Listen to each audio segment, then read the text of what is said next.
Welcome. This is David Boles, Human Meme. Today's topic, 90-Day Fiancé. There's a show on the TLC cable channel, and TLC means, or used to mean, the Learning Channel. And this TLC show is called 90-Day Fiancé because it addresses the K-1 visa program. A K-1 90-day visa program that allows a foreign-born man or woman to marry an American citizen in 90 days while on American soil, and then to eventually live together in marriage in the United States of America, with the expressed idea of getting a green card as a result of the impending marriage. Now, TLC used to be a great channel. When it first started, you could actually learn things from the channel. Then TLC inconveniently became known as the Little Person's Channel. And still, to some degree, it really still is that, where the lives of little people are exploited for reality television, so that others may laugh and weep at angry little people. And at one time, in the not-too-distant past, there were like 4 or 5 little person people shows on TLC. And there may be about 3 of them that are still on the air. Anyway, the idea of 90-Day Fiancé is to track the 90 days the couple has while in the USA to decide if they want to marry or not. And they usually marry. If not, however, then the foreign-born bit of the couple gets sent back to their home country and the show is over. And we, the audience, gamely watch this unseemly drama play out on our television screens, and there is a certain uneasiness that creeps from the television that we are really seeing manufactured drama that has real and bargained benefits, along with some dangerous demerits for all of humanity. And all too often, we see the ugly Americans on the show. Racist, bigoted, impure, lying, disgusting, really. And they refuse to learn the home tongue of their allegedly beloved. And there they are, in full, undone duress, open sores and weeping, trying to lure an innocent and pretty and beautiful and destitute foreigner into the land of the USA for marriage. But for what real purpose? The real purpose of making reality television great again. At least that's the idea. But the execution of the show is unfortunate, and just a little bit off. I won't recall any specific marriages arranged or otherwise here in this Human Meme podcast for analysis, because each one is different, and I'm not out to pound anyone into submission here with you right now. But there are overarching poisons that pollute the show and that corrupt our moral ideals of marriage and immigration and working and getting along with people and what it really means to be an ugly American in the world. Okay then, so we know desperate people stuck in a bad country or in a horrible situation will do pretty much anything they can to escape the pain of their existence. And that's the really hard bit of the show to swallow, because it's just so terrible. We, the voyeur, are watching poor, desperate people sell their souls, their values, and their beings, and their innocence, and their elasticity to an ugly American. And yes, there's no such thing on 90-Day Fiancé as an ugly foreigner. They are merely wanted for their beauty and their youth, and for their ability to be submissive and to play dumb as required on demand. And then the ugly Americans who never fail to threaten their foreign love with deportation or divorce or legal action.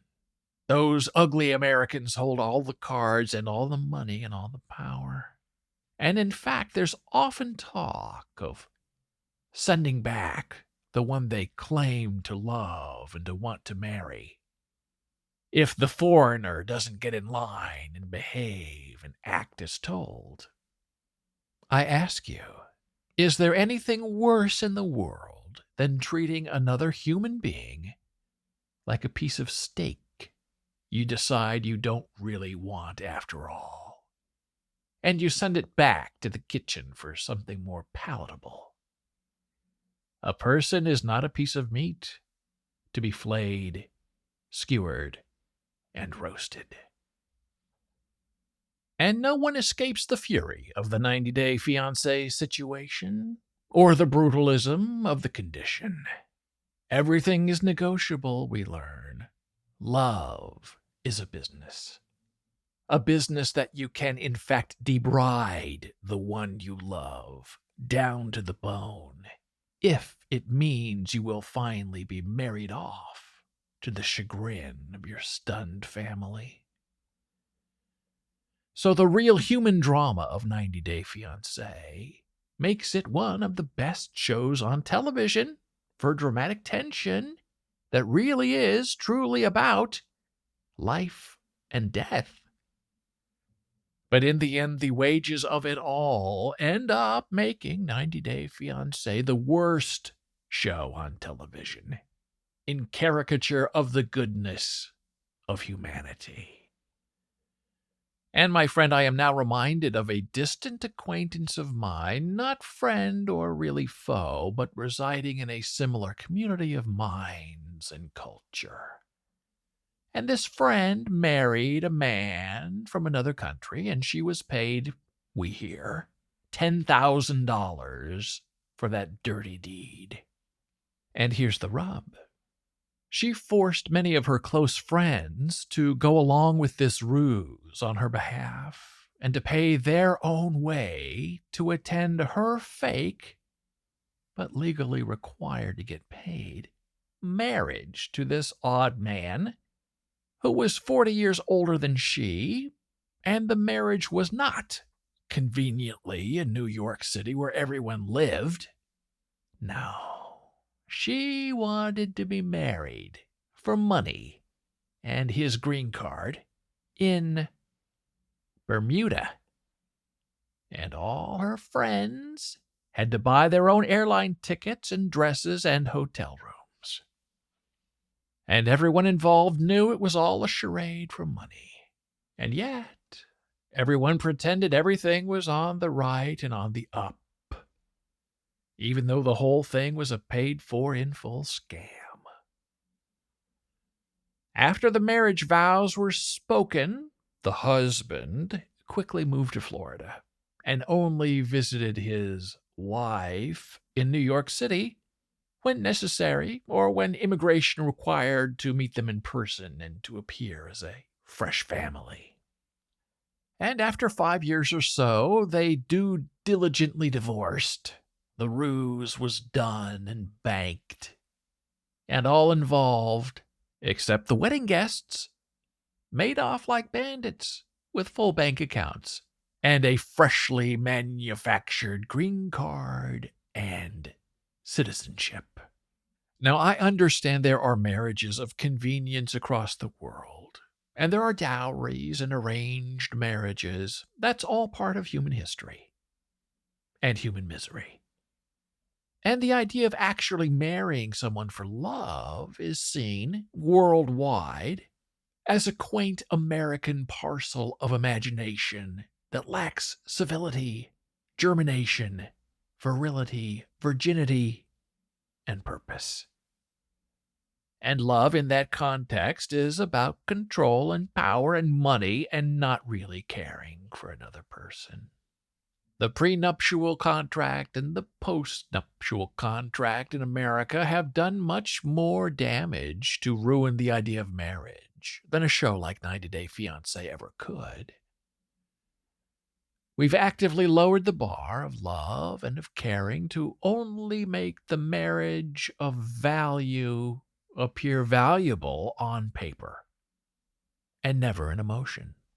Oh, we know there's no romance in being poor, but there's also certainly no romance in getting married and dividing everything up before one ring goes on one finger. So I ask you, why bother preparing and predicting the end of something that has yet to begin with a prenuptial contract? Why not just end the idea of marrying for love and honor right there, the second the signature hits the prenup paper? And hey, 90 Day Fiancé can be fun to watch if you're into seeing people suffer under the thumb of superiority by birth. No, baby, no. You are acceptable to me. You frauded me.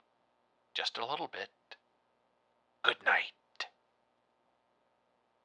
If there's one thing 90 Day Fiancé teaches us about ourselves and our warrants and our warts, it is this. We require adoration and loyalty. And if we cannot get that at home, we then choose to reward a foreigner with the dangling possibility of United States citizenship in order to form us into a more perfect union, into a whole human being. And in that terrible claim against the prophets of humanity, we retrieve all the righteous disgust we have earned when we exchange the human soul for slavery. Thank you for listening. Be a human meme.